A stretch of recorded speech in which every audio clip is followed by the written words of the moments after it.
Microsoft এক্সেলে কাজ করেন কিন্তু এক্স লুকআপ ফাংশন কিভাবে কাজ করে এটা জানেন না, তাহলে আপনার জন্য এই ভিডিওটা।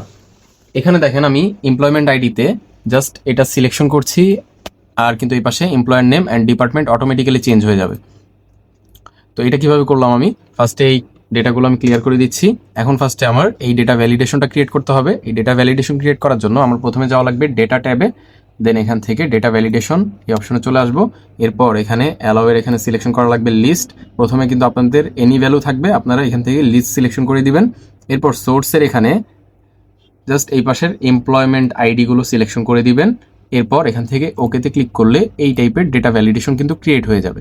এখন এই এমপ্লয়মেন্ট আইডির অ্যাকর্ডিং আমরা ফার্স্টে এখানে একটা ফর্মুলা ইউজ করব, এক্স লুকআপ।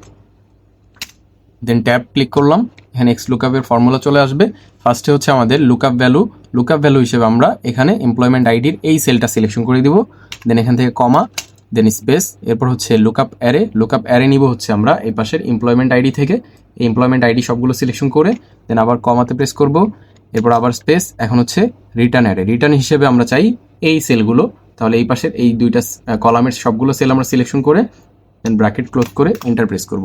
এখন যদি আমরা এমপ্লয়মেন্ট আইডি থেকে এখানে যে কোনো একটা আইডি সিলেকশন করি, তাহলে ওই আইডির অ্যাকর্ডিং এমপ্লয়মেন্ট নেম প্লাস হচ্ছে ডিপার্টমেন্টও কিন্তু চলে আসবে। এভাবেই কিন্তু আমরা এক্স লুকআপ ফর্মুলা ইউজ করে এই কাজটা করতে পারি খুব সহজেই। ধন্যবাদ, আসসালামু আলাইকুম।